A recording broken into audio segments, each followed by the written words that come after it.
evening and welcome to Poland Daily, the first English news program in Poland. I'm your host, Benjamin Lee. Vice President of the United States, Mike Pence, will arrive in Warsaw tomorrow for the commemoration of the 80th anniversary of the outbreak of World War II and the accompanying political talks. The National Security Advisor of President Trump, John Bolton, is already in Poland, as well as the Energy Secretary, Rick Perry.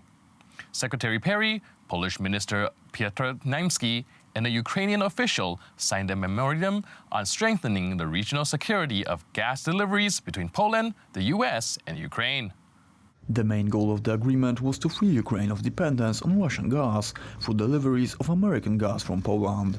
To jest Memorandum of Understanding. It's Memorandum of Understanding, which states that we will do everything in our power to diversify gas import to Ukraine, which is now completely dependent on Russian supplies. Było zróżnicować kierunki dostaw gazu. Among the main points of the memorandum was an example cooperation in reforming the Ukrainian gas market, as well as the gas import infrastructure in Poland. The US Energy Secretary Rick Perry stressed that the decisions concerning energy infrastructure in Poland will raise the export potential of the country, which is to become a local energy hub.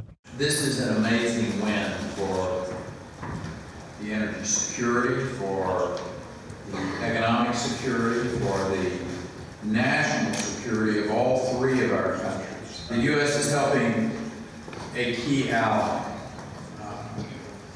We're helping Poland to reduce its dependence on Russian gas, as the minister said, and support Poland's aspirations on becoming a natural gas hub that exports LNG to its neighbors. The Ukrainian officials count on the quickest possible realization of the agreements of the memorandum. Jestem bardzo wdzięczny. I'm very grateful for all your hard work in preparing this memorandum. We believe that the next step should be forming the proper teams and finding the best and quickest possible way of implementing what we agreed upon, so the American gas could flow to Ukraine. The first delivery of American gas to Ukraine is to take place already this year. In November, a tanker carrying the US gas will anchor at the Lech Kaczyński LNG terminal in Świnoujście, from where it will be sent further east. The Polish army has started building a floating bridge on the Vistula River due to the breakdown in the Chaika sewage farm. A temporary sewage pipeline is planned to run through the bridge. The construction will likely be ready on Tuesday, September 3rd. Due to the breakdown in the Chaika sewage treatment plant, over 3,000 liters of sewage poured into the Vistula River every second. The prosecutor's office took actions regarding the cause of the leakage. On Friday morning, a meeting of the crisis staff took place in the Chancellery of the Prime Minister of Poland with the participation of the Mayor of Warsaw, Rafał Trzaskowski. After the meeting, the chief of the Chancellery of the Prime Minister of Poland informed about the decision to build an alternative pipeline. He explained that the Polish army will build a floating bridge on the Vistula River. He also added that the entire undertaking will take a few days to be done. The army started its work today at 11 a.m. The celebrations regarding the 39th anniversary of the Gdańsk Agreement were held today in the city of Gdańsk. The agreement signed by the striking committee and the Polish People's Party authorities on August 31st made the establishment of the first communist bloc in the independent Polish trade union, Solidarity, possible. The establishment of the Solidarity was the beginning of the end of the Soviet Union's control over Central Eastern Europe. Z tych wielkich pokojowych ruchów, które nie posługują się też. We know that good changes are happening thanks to all the peace movements which don't use weapons at all. These changes led to sovereignty, independence and freedom of the Republic of Poland. We are very thankful to all the amazing heroes and veterans of those times. We pay tribute to all those who were killed during brutal interventions and civilian massacres perpetrated by the communists. Za to bardzo wdzięczni. Florida residents are now anticipating the arrival of Hurricane Dorian. The American National Center for Hurricane announced yesterday that the hurricane is currently classified at the 4th category on the Saffir-Simpson classification scale, indicating a serious threat to residents of the areas over which the hurricane will pass. Decisions to evacuate the citizens are presumed to be announced tomorrow. The hurricane, located about 880 kilometers east of West Palm Beach, Florida, and 60 kilometers from the Bahamas, is currently blowing at a speed of 225 kilometers per hour. Almost all of the tourists have been evacuated from the largest islands of the Bahamas, the Great Bahamas and the Great Abaco. The international airport was closed late Friday evening. After crossing the Bahamas, the hurricane will probably head towards Florida, where meteorologists predict that it will come into impact on Monday night or Tuesday. US President Donald Trump warned that a hurricane can potentially turn into an absolute monster. Hurricane is roaring and it could be a big one. We're hoping that it maybe makes a right and goes up north, but that's about a 5% chance. It's not looking good. And it's one of the biggest hurricanes we've seen in a long time. So it could be very devastating. I just spoke to Rick Scott, and I just spoke to, we have a lot of people that we're speaking to. I spoke with Marco Rubio, spoke to your governors of both Georgia, as you know, Georgia and Florida, and they're doing really well. They're working hard.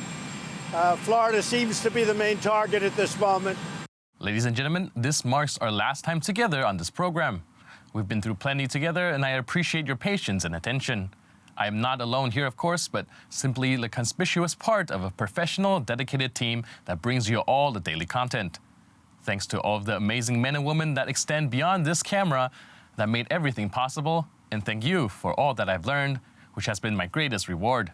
I'm your host, Benjamin Lee. Tune in tomorrow for another episode of Poland Daily, and I'll see you along the way.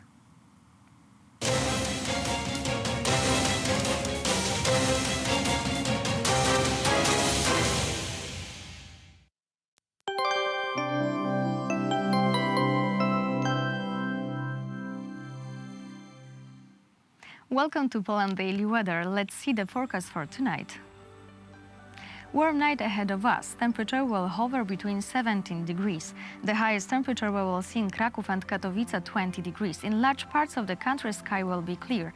Thunderstorms will appear over Kraków. Let's take a look at tomorrow's forecast. We are expecting plenty of sun across Poland. The temperature will increase to even 34 degrees in Kraków. In central Poland, temperature will range from 30 to 32 degrees.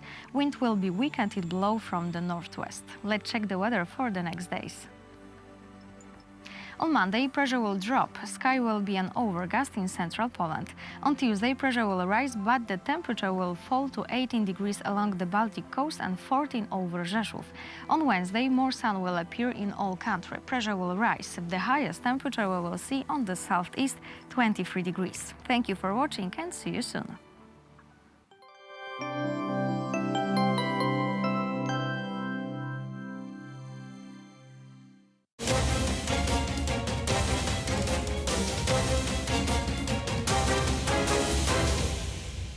You are watching Poland Business Daily, and our guest tonight is Marek Gróbarczyk, Minister of Maritime Economy and Inland Navigation. Sir, thank you for coming to our studio. Thank you for invitation. It's our pleasure. Let's start from the comparison. Poland is a country that spans from mountain in the south to the sea. In the north, we have two major rivers, Wisła and Odra, or Vistula and Oder. Country comparable in size to Germany. So what percentage of German economy is connected to the maritime economy and inland navigation? And what is this percentage in Poland? Yeah, and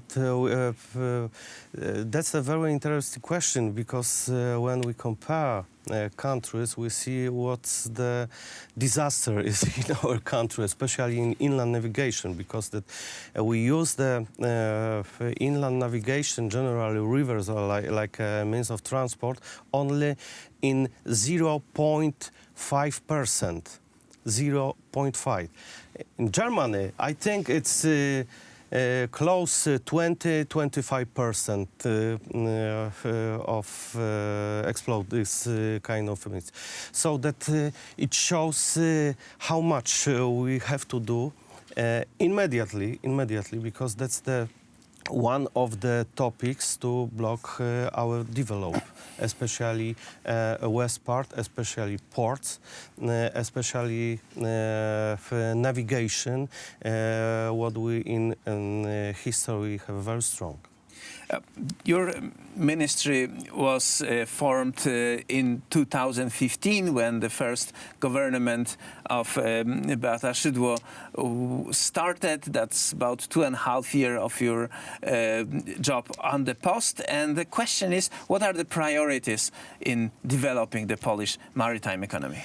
Yeah, we have 5 pillars of strategy in maritime economy, in inland navigation. First, it's very important. This is shipyards. Shipyards economy. Our predecessor completely destroyed this market. Now the plan is revamp totally this kind of economy, especially rebuild of the Polish shipyards and come back before the predecessor managing. So that this is the first one. Second is of course the shipping, sea shipping, but the very important now the inland navigation. And we prepared a special plan for this kind of activities. The next one, it's develop of Polish ports, plays the main role, and it's I think it's 5 minutes for Polish port. Now we see the goods comes everywhere to the Polish port, and every year we have a record of our loading and of course operation of Polish port. Next one is fishery. Fishery, it's important because the some part of Polish coast is completely without the possibilities of develop economy, especially heavy economy, car production, and so on. That's why we have to care about the fishery, because the fishery, it's a fish production, and that's the big market of the employee, and of course the developed funded by the fishery as well. And finally it's education. Maritime economy is supported through the maritime economy in the Maritime Academy in Szczecin, and the second Maritime Academy in Gdynia. So finally this pillars plays the main role. The next one came in on the beginning of this war. It's water management, because it's in Poland it's the first time that one ministry have all responsibility around the water, and that's the big challenge for us. Well, this is a very special year we are talking now, because it's 100th anniversary of rebirth of Polish statehood after 123 years of partition. We've been practically a colony. Our resources were used for other countries for their benefit.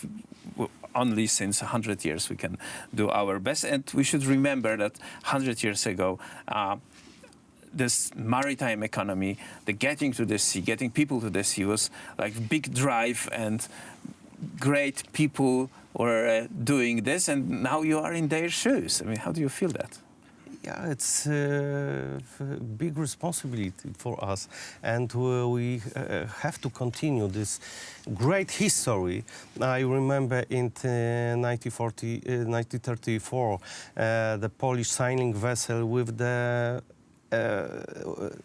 best Polish patriots went through the world, visiting lots of ports, and of course shows that the Poland is and promote the Poland. Now we come back to this idea, and the next one of the next sailing vessel at Dar Młodzieży repeat the same travel with the young people, with the students.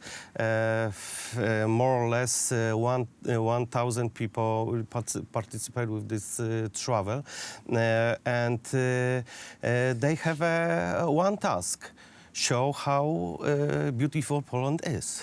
On the basis of beautiful, tall ship, a frigate painted white, extremely fantastic sail ship, and this really great adventure, as well as for everyone who's involved in this Polish rebuilding Polish maritime economy, which I wish you very best. Thank you very much, Mr. Marek Grubarczyk, Minister of Maritime Economy and Inland Navigation, was our guest, and that's about it in this part of Poland Daily Business.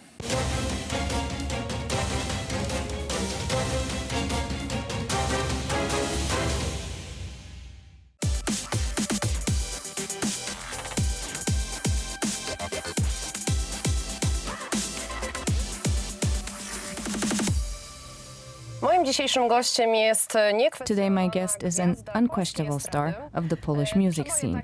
Everyone knows songs like Jolka and Bal Wszystkich Świętych. Please welcome Krzysztof Cugowski, who still sings and doesn't want to stop. Kłaniam się, dzień dobry. Good evening, and thank you so much for accepting our invitation. Thank you for inviting me. Of course, I still sing, but not everyone is happy about it. As you said, you've reached every possible top chart in Poland, but you didn't reach any of the ones abroad. Do you feel unsatisfied? Na pewno tak, muszę szczerze powiedzieć, że właściwie nie mam do nikogo pretensji, bo... To be honest, yes, but I don't blame anyone. It wasn't possible to do it during communism. We could have tried, so in other words, leave Poland. Although I never thought of it, but not because I loved Polish People's Republic. But then I got the chance to see the fate of people who left the communist Poland, people who emigrated.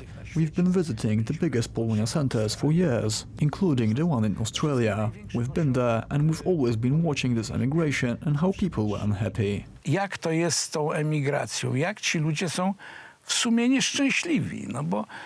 It's still like that. Tak, oczywiście finansowo czy jakoś bytowo to im się poprawiło znacznie i tak dalej. They were financially stable, but as soon as they drank a couple of shots, they started crying. Being on emigration is a catastrophe. I'm hoping that some of these young people will come back to Poland. That would be a huge success. Się wrócili. Do you consider yourself a patriot? Tak, znaczy oczywiście, no może jestem nieskromny, ale tak uważam. Yes, maybe I'm modest, but that's what I think. For me, every little thing connected to Poland or the things that concern Poland are very important.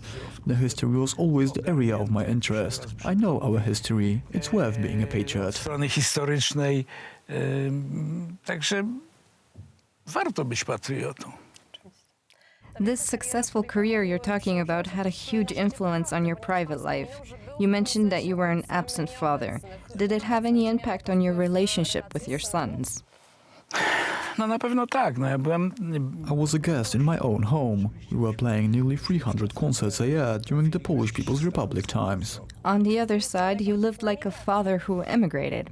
Tak, trochę tak, bo to, że byłem powiedzmy fizycznie na terenie... Yes, a little bit. The fact that I was in Poland didn't necessarily mean that I was at home. I wasn't at home. So yes, is the answer to your question. But this was an indispensable part of my job.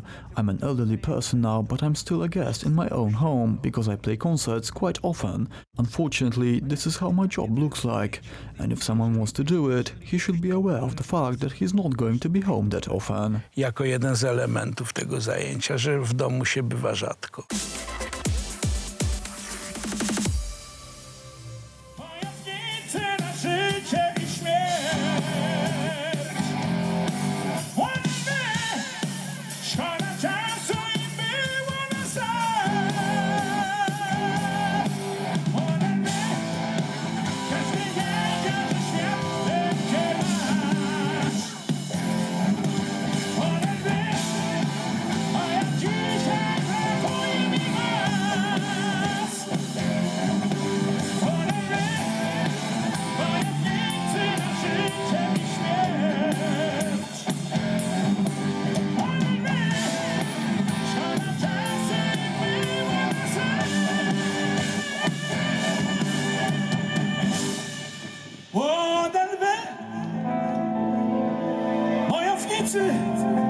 Na życie i śmierć.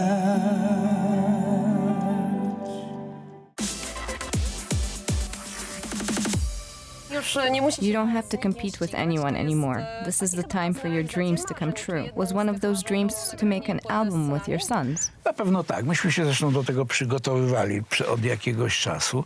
Yes, it was. We've been doing this together for some time now. First, we started to play concerts together. We've been doing that for over 2 years. We're going on tours and play a lot. We finished our album last year. I w ubiegłym roku skończyliśmy płytę. Zawitraża dziwną szkła, pusty komnat chłód, szary pełen rozbity czas, martwy pusty dwór. Problem polega na tym, w tej chwili nagrywania płyt polega na tym, że muzycy, zespoły, wykonawcy żyją z koncertów, nie żyją ze sprzedaży płyt, bo Nowadays, the problem is that musicians and bands make money from live concerts and not from CD sales. Because CD sales are on entertainment level, just like the money you make from it. That's why we can't stop playing concerts for 2 or 3 months, for instance. That's the amount of time you need to record an album. If we stop playing concerts, we would have no money. We recorded this album between concerts when we have a few days off. That's why this album came out a little bit late, but it was possible to purchase in music stores right away in September. Now we're playing concerts to promote it. teraz koncerty promujące. What is it like to work with your family? Znaczy, pracuje się, to już wiedziałem, bo gramy, tak jak mówię, od 2 lat razem. I already knew how it is, since as I said, we've been playing for 2 years together. But first and foremost, I'm working with young people, that's the first thing. Our drummer is 40 years younger than me. 40 lat młodszy, także... Being young again, something you dreamed about. Wątpliwie, nie będę tak, tym sposobem to można powiedzieć. I praca z młodymi ludźmi, którzy są już z innego pokolenia, mentalnie, pod każdym względem. Undoubtedly, working with young people from a different generation mentally and in every other aspect gives me great joy. We played with each other for many, many years, and since we were young, we grew old together. Due to that fact, all we had going on in our lives was mixed up together in one bag. All that happened now is great joy for me and a wonderful new experience. Until now, I haven't really known my sons. We saw each other from time to time, but the visits were short. Now we're going on tours, playing together and so on. It's me who finally got to know his sons, which isn't without significance. It's very important. Like I said, working with young people is nothing but pleasure, truly. Co też nie jest bez znaczenia, jest bardzo ważne. Także, ale tak jak mówię, praca z młodymi ludźmi to przyjemność, naprawdę. There's a stereotype that a famous parent tries to promote his children. You tried to avoid being viewed this way. And only now we have this to compare. Tak, nie, więc dlatego to, co rozmawialiśmy wcześniej, że w momencie, kiedy ten... Maybe if we released the album 5 or 6 years ago, there would be such comments here and there. Now we are fully equal partners. We go out and we play. My sons have their audience. They have fans who sing their songs at concerts. They are simply very famous artists and no one can throw an accusation that their dad helped them somehow. Today I'm joking that it's the sons who are making sure I don't hit the bucket. Ojca podpierają, żeby się nie wywrócił do końca.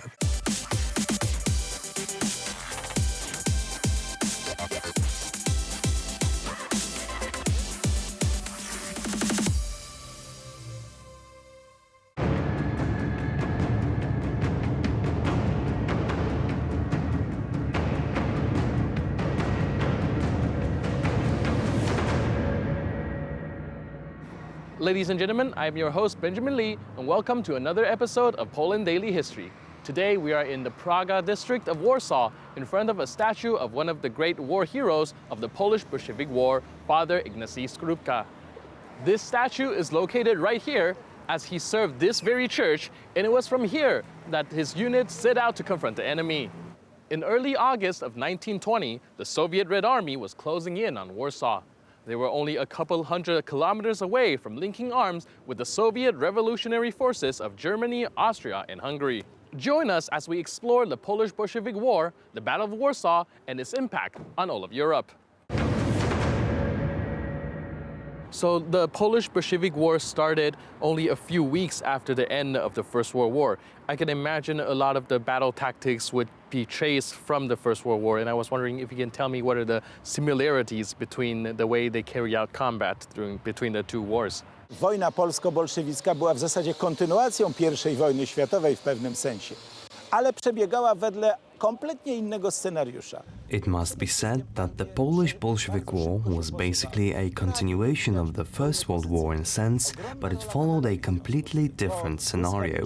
First of all, the armies advanced very quickly. The positional war was almost invisible. The cavalry had a huge role in seizing those several hundred kilometers. After the rapid defeat of the Bolsheviks at the beginning of 1919, the Poles moved the front very far, up to about 450 kilometers as far as the Dnieper River, after which the front was broken by the Bolsheviks and the Poles had to go back around 800 kilometers to the Vistula. But this, in turn, gave strength to the Poles, who, by defeating the main corps of the Bolshevik army, were able to move the front back 500 to 600 kilometers from Warsaw to the east, and there, on their own terms, make peace and draw borders. It remains only to regret the fact that hundreds of thousands of Poles were left on the other side of the border, according to the concept of the national state, and this caused the destruction in the future. The second thing, very important, is the role of the intelligence, which at that moment played an increasingly important role. As we know, it was little in the beginning of the First War. This is Mata Hari, a Dutch woman from Indonesia who somehow gave secret news, and here we are dealing with radio location, transmitting ciphers and orders by radio. And to disrupt the communication of the Soviet side, Polish radio locators on the Russian waves broadcasted the text of the Bible, the beginning of the Gospel of St. John. In the beginning was the Word, and the Word was with God, and the Word was God.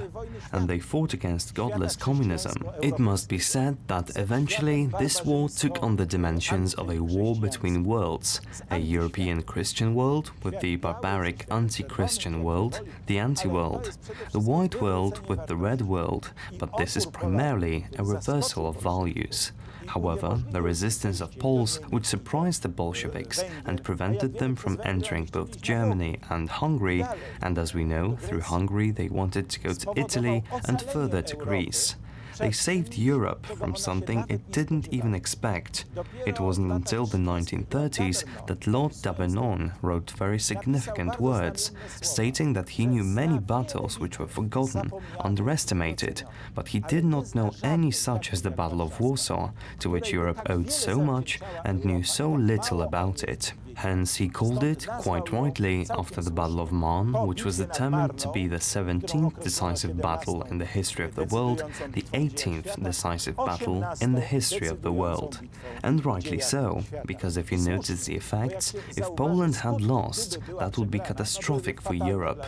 In practice, we would have had World War II right after World War I. And yes, fortunately, Europe was given 20 years of peace. Unfortunately, the Versailles Order was finally destroyed by Hitler, but this decision was in turn persuaded by Stalin. These two bandits have destroyed peace in Europe and are equally responsible for the war. Thanks to this battle, not only Poland, but the entire Intermarium, from Finland to Greece, had independence in the interwar period. Those nations know this well, even the Lithuanian people, who, as we know, were hostile to Poland, but later realized that Lithuania's independence was based on the Polish victory. This was proved in 1939, when there was no Poland to help, and in 1940, when Lithuania, Latvia and Estonia were missing too. So during the outbreak of the Polish Bolshevik War, it's actually a very exciting time in terms of technology. A lot of new mechanics are being developed and planes, stuff like that. I was wondering if you can give me some details about how the new technology coming out influenced the war. Wszystkie najnowsze technologie, które zaowocowały w I wojnie światowej, zostały użyte również w trakcie wojny bolszewicko-polskiej. All the latest technologies that were used in the First World War were also used during the Polish Bolshevik War. For example, with the army of Haller from France, dozens of Renault tanks came, which were used in several phases of the battle, including the Battle of Wieprz. Polish tanks fulfilled an independent role by occupying the city of Kovel in Volhynia with a rally that surprised the Bolsheviks completely. Also, very good planes were imported, both of French and American production. 12 pilots led by Marian Cooper constituted Polish air reconnaissance over the Bolshevik army. We know that the planes brought down incredible panic, though they could not do much militarily, flying very low over the famous Bolshevik Tachanki, which were machine guns placed on a two-wheeled cart driven by 4 horses. They would eventually tip over along with the guns, and thus the pilots were able to eliminate the greatest Soviet threat of this war. Armored trains were yet another new wartime element. They were invented by the Russians during the First World War. Those trains were lined with cement plates or metal wagons, and they were unstoppable for at least the first few hours. Missiles, even artillery ones, bounced off the concrete and caused the train to enter very deeply into the enemy line. Of course, on one condition, provided that the tracks were not damaged. So the only way to defeat armored trains was to derail them. But the Poles were also able to improve on that idea and managed to construct at least 8 such trains. They were named after our main commanders. There was Piłsudski, Haller, Sosnkowski, Sikorski, and a few others that saved Lviv or borderland cities attacking the Bolshevik army. They fulfilled a special role during the offensive towards Kiev. One of the trains entered the Kiev station, bringing the Polish army and later regaining the frontier lands after the German victory in September or October 1920. All of this contributed to a gigantic effort. Almost 200,000 Poles died in this war. It was 1/3 of the victims of the entire World War I. In total, both the First World War and the Bolshevik War and all others that accompanied it cost Poles 600,000 lives, mainly young men, but also women who stood up for their own honor or their own family. Finally, also a very important thing, the Second War cost us exactly 10 times as much, 6 million of our compatriots. We must also mention the river fleet. We did not have a sea fleet because there was a peace with Germany that prohibited it, but on the Vistula River, and especially the Bug and Pripyat, a so-called river flotilla was created. It played a role 3 times in the Bolshevik War, primarily in the so-called March Offensive. As soon as the frozen rivers melted, General Sikorski, with the help of Polish gunboats converted into war river ships, took the city of Chernobyl, known of course from quite other later events. But then Poles just arrived for the first time with help of their first small ships to the Dnieper River.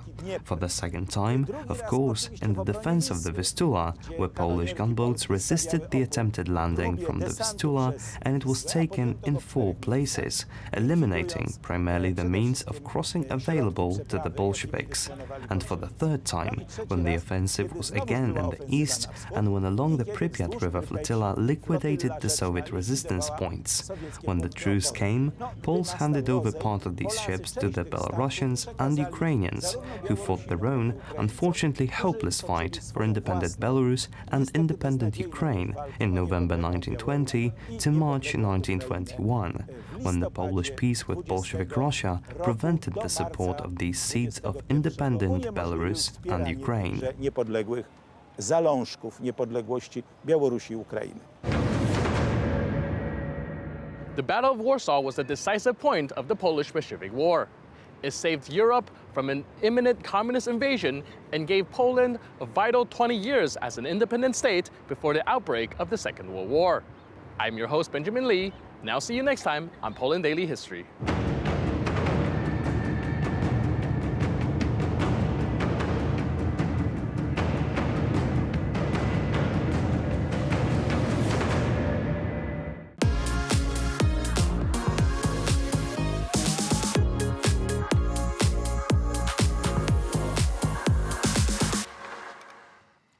Hello, everybody, and welcome back to There's a Will. We're doing a travel edition with my guest star. My guest star. You're very kind. Nicholas Richardson, no relation. I want to point that out immediately. So do I. Because I don't want people writing about nepotism on this show. No, nor do I. It's never going to happen. No. But my cousin will be on. My actual cousin will be on the next show. Oh, right, good. That's not true. Oh. I just thought I'd say that to outrage the viewer. Yes, the viewer. The single viewer. The single viewer. Wherever he or she is. The yes. one viewer. And I'm going to put my hat on. Is that okay? No. I mean, Why? Why do Americans always Why can't have I wear my hat? Because we're indoors. I know we're indoors, but why can't I wear my hat? But why do Americans wear hats indoors? Well, because it's in the Constitution? No, it's not in the Constitution. It's not? There's nothing about hats in the Constitution. I thought I'd try that. It's not. It should be. Well, yeah, it should be. Maybe we can get an amendment. Now, indoors. there's an amendment we need. Okay, yeah. I won't put it on. Out of deference to your fine manners. But you do have a fine collection of hats, I will concede. You like my hats? Well, if you like baseball caps. If you like caps. Yeah, baseball caps. Yeah. Yes. I think I have a fine collection of hats which follow. You have different kind of hats. You I have have hats, yes. Sort of tweed hats and. Well, I got sort Panama of English hats. Yeah, Panama English hats. Hats, yes. You have all those British hats. Are the English hats? No, you have a Scottish hat, don't you? No, I don't. What's a Scottish hat? I have no idea. Tam O'Shanter, something like that. Mm. Yeah, that's the Tam O'Shanter is like a cap with a big ball on the top, and you have to smoke a pipe and. Wear a skirt. And wear a skirt when you. We shouldn't say that. Scots are going to be. No, it's a kilt. It's our completely different Scottish viewer, our one Scottish viewer is going to write in. No, because the kilt is made of actually a lot of material and pleated, so it's actually a great deal of material, far different from a skirt. Ah, I have a good Scottish point. I mean, so we're going to talk about travel. I'm going to ask you in a second. Not yet. Are you ready? I'm ready. Okay, get ready. I want this to turn around. Turn this over in your mind. Your 3 destinations outside of Warsaw. Cities? Not yet. Not yet. 3. Not yet. It can be any destinations. I've got 3 too. But you'll do your 3 first, and we'll go on like that. Because I don't know what they are. No. We didn't rehearse this. We didn't. No. People can tell this. Is not You think they can tell? I think so. Yeah. They can tell this. They get a good idea. What do you call it when everything's spontaneous? Spontaneous. There's another word. Is there? It's a big, long word. You probably know it. You're smart. You went to Oxford, didn't you? Yes, I did. Or is that an idle boast? It's not an idle boast. Really I even have a piece of paper. You seem more of a Cambridge man to me. No, I don't think so. You have that sort of supercilious. No, you don't no. I'm kidding. I don't even know what supercilious means. It means I just sort think of superior. I thought that was what Mary Poppins said, supercilious. No, she said supercalifragilisticexpialidocious. It wasn't supercilious expialidocious? No, it was supercalifragilisticexpialidocious. Oh, okay. All right, well, that's why you're here, to keep me... Keep you, yes. Keep me in line. Anyway, we're talking about Scots, and there was actually a Scottish man who was mayor of Warsaw, I believe. There is a plaque to him in the old town in Warsaw. A long time. So I'd throw that out. Yeah, I hadn't known. You see, it's again when we talk about not noticing things. Yeah. I didn't actually know. There's a plaque to him in the second square in the old town, the one just removed from the smaller one. Okay. Where there's some restaurants. It's just next to the big square. Yeah. Around the corner. And I forget the name of the street, but there's a plaque. And the Scottish guy was mayor. He learned Polish perfectly well, which we didn't. Well, our life is not over yet. It's not over yet. No. Yeah. But we still have a chance to learn a few more words. Of course. But not as good as that Scottish guy. And he got elected mayor. So if you want to be mayor, you've got to... Mayor of Warsaw, we still have a chance. We still have a chance, but we got to learn more Polish. The next thing, okay, your top 3 things. If you had a visitor from Mars, doesn't have to be from Mars. I just threw that out there because it's flamboyant. It conjures, an image of a real foreign person coming to Poland. But let's say they weren't from Mars. Let's say they were from Venus. It's closer. If you had an extraordinary visitor, where would you take them immediately? What pops into your mind? Well, I'd say Gdansk, would be a good base. You think up in so? the north, yes, because you're very close to the sea on the one side, which is quite interesting. Okay. Gdansk, of course, has a history, in recent history, with the Solidarity and the shipyards. Mm-hmm. Also, the old town of Gdansk is very interesting. Indeed, there is some Scottish... Why is it interesting? It has some very interesting buildings. You mean the architecture? Architecture is very interesting, yes. Okay. And also then to the south of Gdansk, you have the Kashubi region, which is a sort of very... Kashubi is very nice. It's very... well played, sir. And in Kashubi, they actually speak their own language, Kashubian. Kashubian is amazing. Yes, but also it's and a very the nice... area is amazing. The area is amazing. There's a little town, and then everywhere you go, there are lakes. It's actually rather nice in Kashubi. Yeah, I spent a little... So I think that Gdansk is a base. To see Gdansk, there's a new museum.